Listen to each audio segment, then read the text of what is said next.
Hello अस्सलाम वालेकुम। कैसे हैं आप लोग? ठीक है, उम्मीद करता हूँ खैरियत से होंगे। और जैसा कि पहली बैटिंग हुई तब भी जिल्लत हुई पहले T20 में। अब दूसरी जब बैटिंग आई, जब चेज़ करने का टाइम आया, जब अच्छा इनके मतलब के मुताबिक इनके मर्ज़ी का टारगेट मिला, वो भी इनसे चेज़ नहीं हुआ। सबसे पहले तो आ जाते हैं बांग्लादेश की तरफ। ये स्टार्टिंग थोड़ा सा इनका ख़राब हुआ। मोहम्मद नईम जिस तरीके से स्टार्टिंग जो ख़राब की, फहीम अशरफ की बॉल पे कैच दे दिया। फिर उसके बाद लिटन दास ने थोड़ी सी स्टार्टिंग देने की कोशिश की, परवेज़ के साथ कंट्रीब्यूशन डालने की, फिर वो उसकी विकेट गिर गई। सलमान मिर्ज़ा की बॉल पे अच्छी बॉलिंग करवाई। फिर उसके बाद आपका टोई धीरी जो है रन आउट हो गया और बदकिस्मत हुई। लेकिन परवेज़ हुसैन ईमन भी उसके बाद विकेट गिर गया था और यानी 28 पे यानी पावर प्ले में 4 विकेटें गिर चुकी थी। प्रेशर में आ चुका था और सबसे बड़ी मेन चीज़ जो है गिरिप पाकिस्तान के हाथ में थी। वहाँ से अगर पाकिस्तान स्पिन में 10 ओवर तक तो सही गया 45 में, तो जहाँ से आपका मोहम्मद नवाज को खुशदिल को ओवर दिए, वहाँ से कहानी ख़राब होना शुरू हो गई। भाई पहले तो ये बताओ, तुम्हारे को बोला किसने खुशदिल को दो? जब नवाज की बॉलिंग का मोमेंटम सही चल रहा है, अब उसको कैरी रखने तो, बरकरार रखने तो, चलने दो। तो क्या मतलब मसले मसाइल दे रहा है। और सबसे बड़ी बात आपका कि अब अब्बास को थोड़ी सी धुलाई लगी, क्योंकि वो मिसमैनेजमेंट जिस तरीके से यूज़ करना चाहिए बॉलर्स को उस तरीके से यूज़ किया नहीं। और सलमान मिर्ज़ा अकेले और फ़हीम, इन दोनों के ऊपर थोड़ा बर्डन था। नवाज ने फिर भी थोड़ी बहुत बॉलिंग करा, लेकिन सबसे बड़ी बात कि भाई अबरार को ना बैठाने की ज़रूरत क्या पड़ी, पहली चीज़ ये। दूसरी आपका सुफियान मुकीम को क्यों नहीं खिलाया? दूसरी चीज़, क्योंकि इतनी टर्न हो रही थी। रिस स्पिनर पाकिस्तान के ऐसे थे जो इतनी टर्न करने के काबिल थे, क्यों नहीं खिलाया उनको? और फिर आप आ जाओ या बैटिंग पे। सबसे पहले पाकिस्तान जब माशाल्लाह से, आप तो पूछो ही थी जिस तरीके से स्टार्टिंग की, फखर जमान ने आधे के लिए इस पर बुलाइए रन आउट करवा दिया। भाई एक तो तेरा कुछ का था पता नहीं। पहले T20 में 6 रन पर तेरा कैच छूटा, वो तो बदकिस्मती थी बांग्लादेश की। 13 रन आ गए थोड़े बहुत। अब मैंने यही बात बोली थी कि भाई जहाँ आपको बैकफुट पे बॉल मिल रही है, बैकफुट पे पंच करो ना। ये क्या चूतिया पे वाला तुम उठाने में लगे हो? तो अजीबो गरीब शॉट तुम ट्राई कर रहे हो भाई हारिस। सबसे पहले भाई एक बात बताओ ना, भाई हसीबुल्ला को क्यों नहीं लेके गए? एक तो उसको नहीं लेके गए, फरहान को लेके गए हो तो क्या उसका क्या पानी पिलाने के लिए रखा हुआ है क्या तुम लोगों ने? एक एंकर वाला जिसकी कंडीशन डिपेंड करती है, जिसकी मैटर करती थी, जिसको आप खिलाना बनता था, 1 डाउन खेल सकता था, कैरी कर सकता था, तो उसको क्यों नहीं खिलाया तुम लोगों ने? अजीब तुम्हारी सियासतें चल रही है बिल्कुल। पीछे तुम लोग पूरी कोशिश करने में लगे हुए हो कि भाई तुम्हारे जो भाईजान है यानी रिस्बा का टोला है, तुम पूरी सहूलियतें वगैरह दे रहे होगे ताकि यहाँ से गला घूटे और T20 वर्ल्ड कप से पहले ही अपनी जगह पूरी बनाए।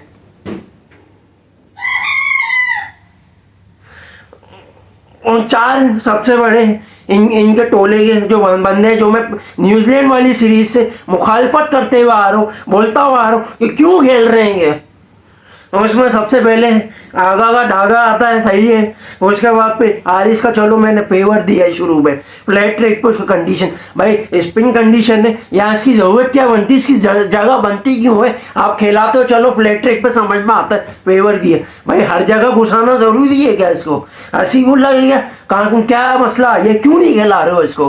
पीछे डोमेस्टिक के इतने तुम्हारे पास पीछे टैलेंट पड़ा हुआ है। मेहरान मुमताज़ है, मुबशिर खान है, ये 2 आपके पास टैलेंट है। सुफियान मुकीम को तुम लोग ले गए हो, उसको नहीं खिला रहे। क्या तुम्हारी सियासतें चल रही हैं?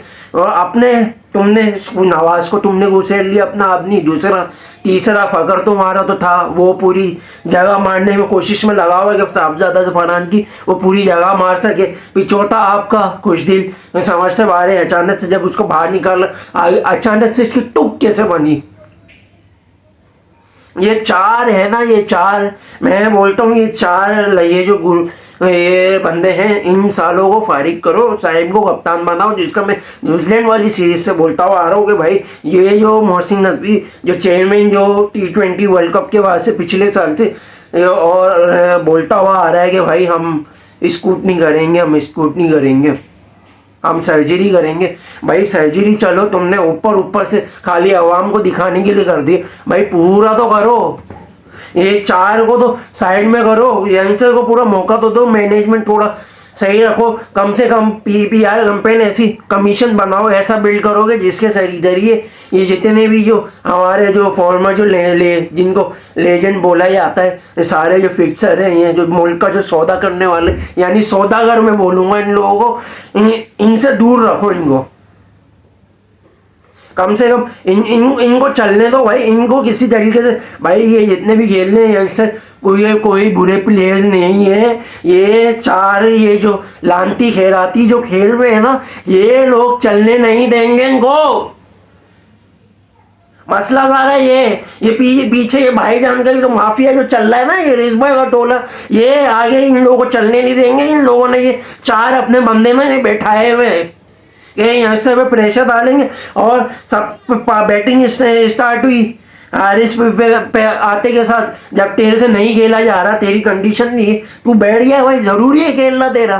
फिर ऊपर से फिर आगा का धागा, तू एक तो फील्डिंग में तेरे को बॉलर्स पूरा मैच बना के दे रहे, तेरे दांत ही निकलना बंद नहीं होते, हंस रहा है पता नहीं क्या, अगर खा रहा है, मस्ता रहा है, पी रहा है। अबे भाई तुम से नहीं होता तो तुम भाई, एक तो बैटिंग तेरे से नहीं हो रही, नीचे आ जा, नहीं तो भाई खेल क्यों रहा है, खेल क्यों रहा है। पावर प्ले का पूरा सत्यानाश कर दिया इसने। पहले रिजवान बाबर कम थे पावर प्ले की मावे नहीं करने वाले, अभी ये चार इनके बंदे बैठाए हुए किसी तरीके से टुक की मशीन चलाते रखे, और जिस तरीके से जो आसान टारगेट था, हदफ था, वो हाथ से निकल जाए। ये जानबूझ के कर रहे हैं, ये जगह बनाने में लगे हुए हैं। मैं इन लोगों को वेवर नहीं देता हूँ, इन लानती के बच्चों को फारिग करो। 30 पे 6 विकेट ये लोग देके गए।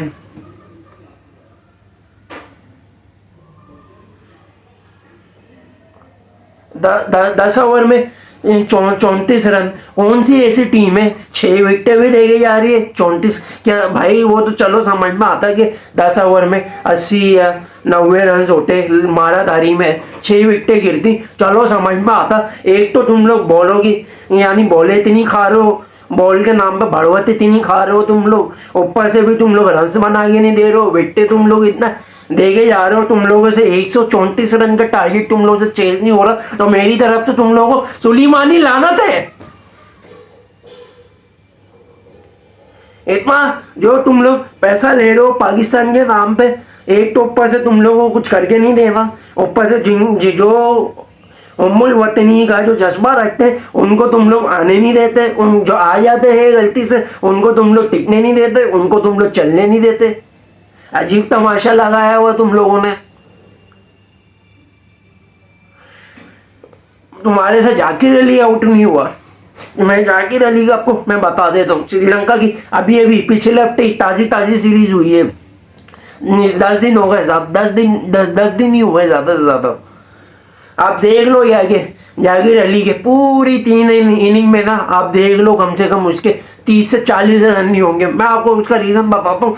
डेथ ओवर में जिस तरीके से उसने मार उठाई आज के मैच में की है, वैसे ही उसकी टूक बनती नहीं थी। उसका रीज़न ये, अब आप देख लो, असीता फर्नांडो से जाके सीख लोगे भाई, डेथ ओवर में आउट किस तरीके से कराते, श्रीलंका से सीख लो, उससे कप्तानी सीख लो। डेथ ओवर में जिस तरीके से जाकिर अली को चलने नहीं दिया, और तुम लोगों ने पूरा भाई मौका दिया कि आओ डाक के जाओ। और एक चीज बॉलर्स हमारे पास पूरे हैं, बॉलर्स का नो डाउट। आज आए अहमद दानियल की कोई जगह नहीं बनती थी, कोई टुक नहीं बनती थी, वो चलो समझ में आया परफॉर्मेंस। यहाँ स्पिनर का रोल बनता था, आपको चाहिए था कि भाई अबरार खेल रहा तो सही है, आपको नवाज एक तो ऊपर से कुछ कर नहीं रहा रन्स में, तो भाई इससे ज़्यादा रन्स तो सुफियान मुकीम बना लेता, उसको खिला लेते। एक कम से कम आपके पास स्पेशलिस्ट स्पिनर होते दो, एक आप कम से कम एंकर करने वाला फरहान को खिला लेते, कम से कम आपके पास ये स्पेशलिस्ट बैटर तो होता। हारिस का तुम लोग समझ नहीं, चार डाल रहे हो, पता नहीं क्या कर रहे हो भाई। फरहान भी तो विकेट कीपर है ना, उसको खिलाते ना यार। अब तीसरे T20 में भी खिलाओगे तो भाई मैं बताओ क्या होगा। सीरीज तो हाथ से निकल गई, क्या करें, चार डाले अब इसका नहीं, नाम कराने के लिए एहसान कर रहे हो हमारे पे कि खिला लोगे तुम। इसलिए आज का प्रीव्यूज मैंने इसी वजह से लिया, मेरे को पता था ये लोग लांती के बच्चे हारेंगे, इसलिए इन कंजरों पे मेहनत करने की जरूरत पड़नी नहीं चाहिए। जब तक ये जो चार का टोला है ना, ये जब तक बैकबोन की जो सारा जो चल रहा है अभी, ये जब तक नहीं जाएगा जब तक कुछ नहीं बनेगा। तो भाई खुदारा इन लांतियों को भेज दो भाई। 4-5 साल से ये लोग टीम में इतना तनख्वाह ले रहे हैं, इतना स्पॉन्सरशिप ले रहे हैं, इतनी इनको मवाजे दिए हुए, इतनी फैसिलिटीज़ दी हुई है इन लोगों को, हर चीज़ दिया हुआ है इन लोगों को, आने जाने का कोई खर्चा नहीं है इन लोगों का, उसके बावजूद इन लोगों से कुछ नहीं हो रहा। बांग्लादेश जैसी टीम, अब भाई अब इनको ये जो यंगस्टर है उनको ट्रोल कर रहे हैं इनको बोलने की बजाय, तो ये तो गलत बात है ना। यंगस्टर का क्या कसूर है, उनको तो 1-2 सीरीज हुए आए हुए, ये जो 4-5 साल से जो खेलते हुए आ रहे हैं इनको पकड़ो ना जाके, इनका कौन जिम्मेदार है, इनको पकड़ो सबसे पहले, इनको कोई पकड़ने को तैयार नहीं है। तो भाई सारी बात यही है, और बस यही था आज। खून तो बड़ा खोला हुआ था जिस तरीके से हरकतें की इन लोगों ने, और इन द फील्ड बकचोदियों में लगे हुए हैं, खेल में कोई फोकस नहीं है ना, कुछ कर क्या रहे समझ से बाहर है। फिर हम फ़हीम अशरफ जैसा, जिसको मैं सैल्यूट करता हूँ भाई, उस जैसे बंदे ने 51 रन बना लिए। इन 4 का जो टोला है उनसे मिलके 40 रन नहीं बने, चलो 40 को तो छोड़ो, 22 रन नहीं बने, चलो ये भाई बता दो 22 रन नहीं बने इन लोगों से, पकड़ को ऐड कर लो तो 30 रन भी नहीं होंगे गिल मिला के। और वो अकेले ने बॉलिंग में भी वो अकेला विकेट लेके दे रहा, रन से रोक के रख रहा है, होल्ड करके रख रहा है, प्रेशर में डाला हुआ कटच कर रहा है इन लोगों से, उसकी मेहनत पे पहले पानी फेर रहा, और रन्स भी वही अकेला कर रहा है। वो कब कहाँ तक लेके जाता, सारा कसूर उसका तो नहीं है ना भाई। पूरे ही मैच में तुम लोग पूरा हक के चले गए, 88 पर 8 विकेटें गिर गई, वो अकेला तो कुछ नहीं कर सकता ना। ये तो बड़ी मेहरबानी है भाई अब्बास अफरीदी ने, अहमद दानियल ने रन्स बना लिए, तो तुम लोग भाई 125 यानी करीब ताकुब में जा सके, वरना तुम लोग 80 रन का भी तुम्हारा गेम नहीं था, 80 रन का भी गेम नहीं था, ये बता रहा हूं मैं। और बस ये क्या बोले, यही बोल सकते हैं भाई। अब अगले मैच में सुफियान मुकीम को खिला लें और साहब ज़्यादा फरहान को खिला लें, घंटा फर्क नहीं पड़ता, बाप पे कोई एहसान नहीं कर ले, है ना। तो ये बात है सारी। और फिर सबसे पहली बात, मुस्तफिजुर रहमान जैसा आगा को ऑफ कटर में फंसा के रखा हुआ, उससे बॉल टच नहीं हो रही, उसको खाली सिंपल सा फॉर्मूला नहीं पता कि भाई बैकफुट को थोड़ा सा बाउंसी ट्रैक में लाइए, स्ट्रॉन्ग करके कंपोजर लाइए, शॉट को ऐसा आराम से टैकल करे, पंच करे, जिसके ज़रिए जैसे अजहर अली खेलता था ना ऑफ पे बैकफुट पे, या एंजेलो मैट्रिक खेलता है, उस तरीके से खेल लेता भाई। कम से कम 2-3 रन करके तेरे जो पाकिस्तान जो 10 रन के मार्जिन से तेरे हारा है ना, वो कवर हो जाते हैं। असल फसाद की जड़ तू ही है बैटिंग में। और तुम्हारे को 28 पे 4 विकेटें गिर गई थी, बांग्लादेश की मौका मिला था, हमारे को पकड़ना चाहिए था। तुमने पूरा वहाँ से ना उनको मौका दिया, पूरा मौका दिया कि भाई 10 ओवर हो गए, आओ हमारी बजा दो पीछे। इस बार भाई दोनों भाई खुश होंगे। तो यही था। फिर आप साउथ अफ्रीका और भी न्यूजीलैंड पर आ जाए तो उसका थोड़ा सा मुख्तसर हम डिस्कशन करेंगे कि आज वेंडर डूसन ने कुर्बानी दी ओपनिंग में जाके कि प्रीटोरियस तो न्यूजीलैंड के खिलाफ चल नहीं रहा, जिम्बाब्वे के खिलाफ भी नहीं चल रहा और बदकिस्मत हुई, लेकिन उसकी कुर्बानी नाकाम रही क्योंकि वो एंकर करने वाला नीचे कोई रहा नहीं।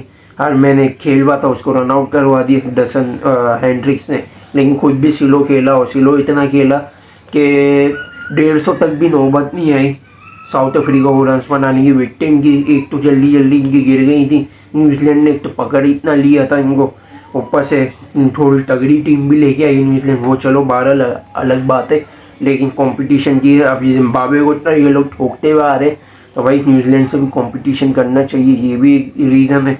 ऊपर से भी आपका साइफर्ट ने जिस तरीके से पहले इनको धुलाई लगाई थी दूसरे मतलब T20 में इनके अगेंस्ट जिस तरीके से ठोका ही लगाई है, ईजिली 15-16 ओवर में चेज कर दिया, यानी नौबत ही नहीं दी। और लिंडा का तो भाई वो अकेला थोड़े रन बना रहा था और बॉलिंग में तो भाई उसका लिंडा का तो टिंडा बना दिया पूरा।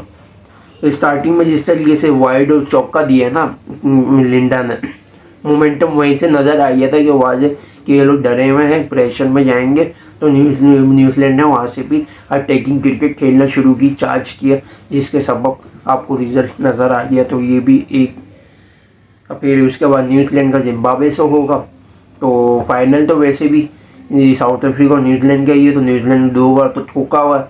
अब देखो फाइनल में क्या टेक्टिकल रीज़न से ये लोग खेलते हैं तो वो अलग आपको मैं बता दूंगा। तो यही थी आज की वीडियो। तो ज़्यादा से ज़्यादा मैं शॉर्ट्स वगैरह भी इसमें डालता हूँ, तो वो भी चैनल आपको मेंशन होगा तो उसको भी ज़्यादा से ज़्यादा शेयर करें। सच बातें ना फैलाएं, सच बातें जो चीज़ें, क्योंकि हमारी कौम को ना यहाँ पे ऐसा ब्लाइंड पॉइंट्स के नाम पे ना पट्टा बांधा हुआ है, बेवकूफ़ बनाया हुआ। लोग इतने अंधे हो गए हैं कि उनके अलावा कुछ नज़र ही नहीं आता। समझ लो कि भाई क्रिकेट भाड़ में गई, ये हमारे मसीह हैं। तो यही थी, वही सच पे लाओ। यहीं तो जुड़े रहिएगा, लाइक और शेयर और सब्सक्राइब जरूर करिएगा यहीं और बेल आइकन को जरूर क्लिक कीजिएगा। Thanks for watching video. अल्लाह हाफिज़।